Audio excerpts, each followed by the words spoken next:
I've been trying to understand how Reaper works with MIDI, especially when I'm trying to compose something, not thinking that I have a MIDI keyboard and I only have something like my mouse or my keyboard at hand. That's something I've really struggled with Reaper. Finally, I have the videos that I have been promising for weeks on how to start making music using the MIDI editor and the piano roll. I've customized a lot of actions and I will share all of them so you can just start using them and copying what works best for your workflow. Straight from Mexico City, my name is Juanchis and today I did this example.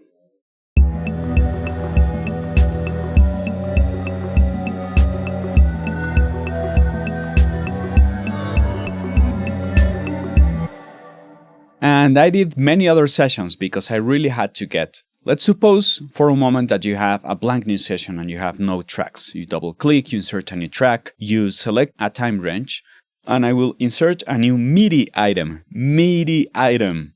Let's have fun with that one. MIDI item. And I will double click it and it will open up this piano roll editor that's right underneath. And I think I will stick to it right under, since on Ableton Live I have it exactly the same way. I've been struggling a lot with the navigation and other stuff, but let's go step by step.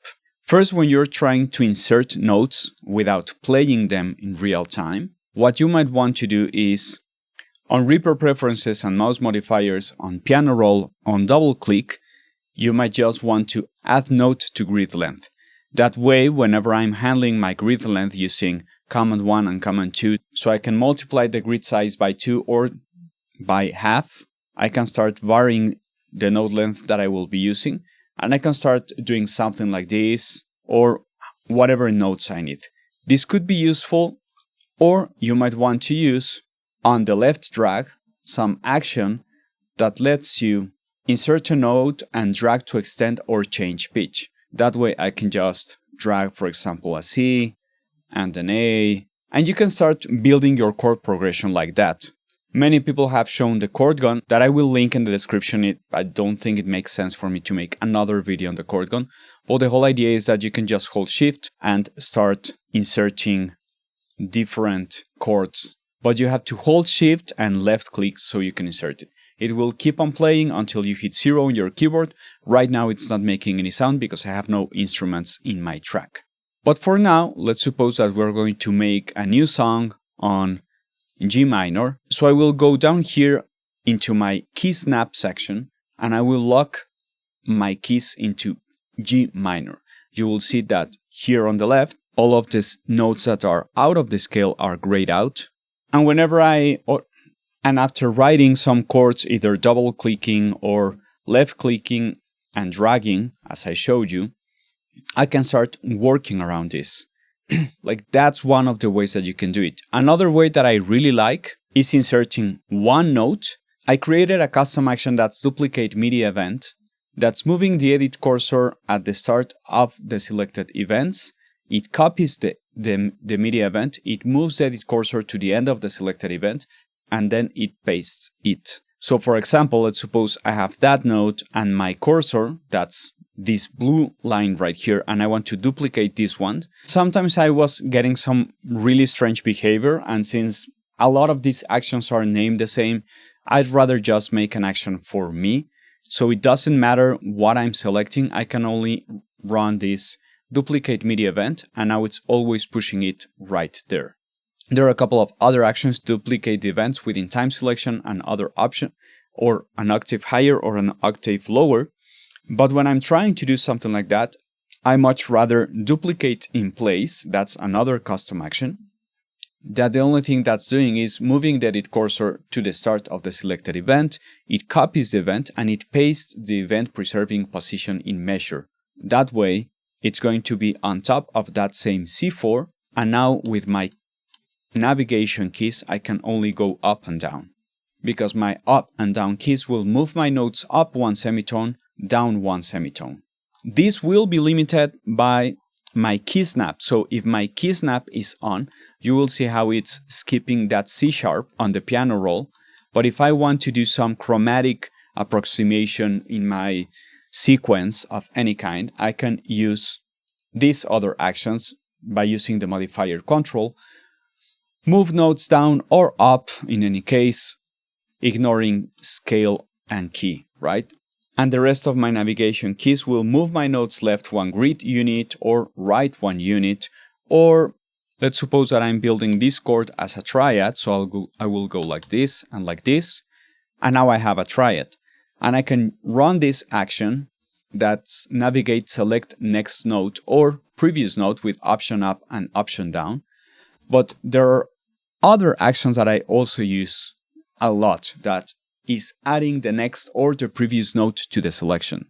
That means that whenever I already have this triad built, I can only have that G4 selected as it was the last note created, and I can select the previous ones, I can duplicate it, and I can move my triad elsewhere, and I can duplicate and move my triad elsewhere, and I can duplicate and I can move my triad elsewhere, using again the option up and down to navigate across the different notes, and maybe just shifting up octaves or shifting down octaves, moving notes down or moving notes up 1 octave, in my case with shift up and shift down. And all of these shortcuts are because those are the ones that I use on Ableton Live. So I don't have to relearn all of the shortcuts. I just had to find the actions that match that and how I want it to behave. And now I have a chord progression. But maybe I want to edit it. I'm not touching any MIDI keyboard. I can again change my grid size that I can always see down here, that I'm looking at quarter notes. I will select all of the notes in my time selection, so I'm not selecting things from other tracks that I have on my session. That way, after selecting all of the MIDI events, I can just hold shift with left and right, and now you can start seeing the pattern. When I'm holding shift, I'm thinking about moving the notes around, either up or down, or extending them or making them shorter. But whenever I'm holding, I'm thinking about navigating between notes. And holding shift plus option, it's making a selection out of those.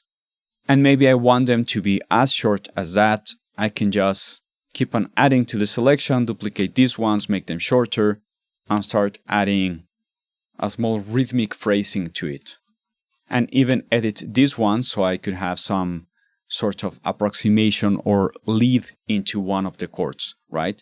And I can start modifying the way my voices are leading into each other only by using my keyboard. And it's honestly as easy as that. And this works really well when you're trying to edit chords, but it's sometimes not as fast when you're trying to build drum parts. I will make a different video talking about the sequencers that you can use in Reaper that are stockish, because you just download them from Reapack or import them from elsewhere. So were the FL Studio-like kind of sequencer. There's Citala.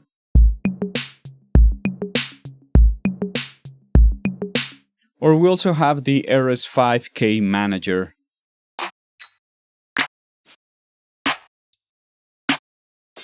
And this one is really big. And again, this is a lot of the idea of how we work on Ableton Live. So this one, I really understand this one. I like it. So I will explore this on a different video. But for drum sequencing, what you might find really useful is again just doing some MIDI clip, double clicking it, and view the events as rectangles, triangles, or diamonds for different types of programming. So for example, I want to build some pattern here. And again, since I'm only thinking about quarter notes, I could do something like this. I could duplicate this, hold all of this, duplicate. And now I have a 4 on the floor. I will use my snares and I will do my hi-hats on 8 notes, just like that. And I could even just build 1 bar and duplicate everything. And well, that wasn't the hi-hat, but you get the idea. But this is strange because drums are not lengthy notes. They're just hits that you want to see on time. That's why it might be useful to change this into the triangle modes. That's the one up here. and I have it set it up on my toolbar, so I can always just click it or do it with a shortcut on my keyboard. And now I can actually see all of this. The thing is that whenever you're dealing with an external plugin that has drums, you will see C2, D2, E2, and that makes no sense for knowing what drum or what percussion is it. So for renaming that, you can double click the piano at the furthest left, and now I can call this kick 1. I will hold shift and tab so I can move upwards, and I might call this kick 2, and I will call this snare 1, and I call this snare 2, and I will call this hi-hat, and so on. And now all of my MIDI notes will be named as what my plugin is expecting. Since I'm using a drum machine from UV, in this case I would need the mapping for that specific plugin so I don't have to rename it every single time. And let's suppose here I'm using the XO by Excellent Audio. After naming all of my notes, I would have to use the action save note cc names to file, and I would save this as a file. So whenever I'm in another MIDI clip, I can just load the note and the cc names from a file, and maybe I want my XO by Excellent Audio, and I can just go find them, and here they are: kick 1, kick 2, snare, clap, hi-hats, effects. And now you can start editing a lot faster by just doing something like this. And this is probably a lot faster for working. A lot of the times you will want to listen to the chords that you're building. So I'm also using this action that's called preview notes when inserting or editing that I have up here on my toolbar as some headphones on the H shortcut. That way, whenever I'm editing,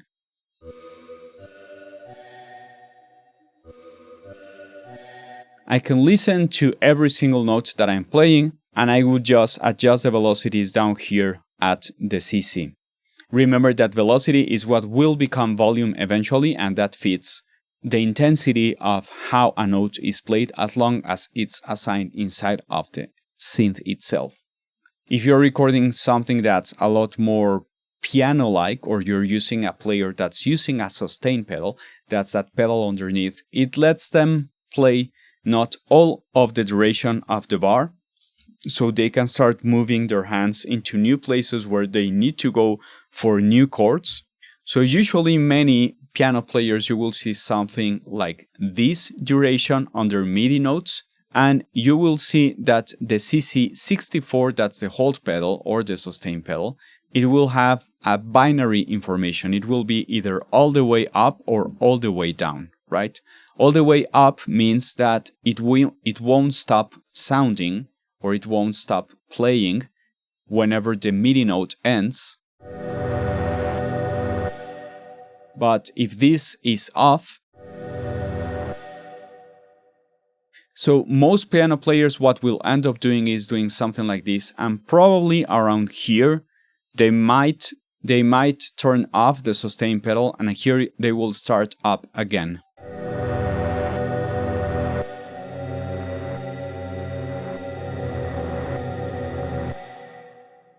And that's more of a way of playing it. So if you're recording someone and the duration of the notes is messing with your head because you have your MIDI notes with a certain length and it's not matching what you're listening, you might want to check the CC64.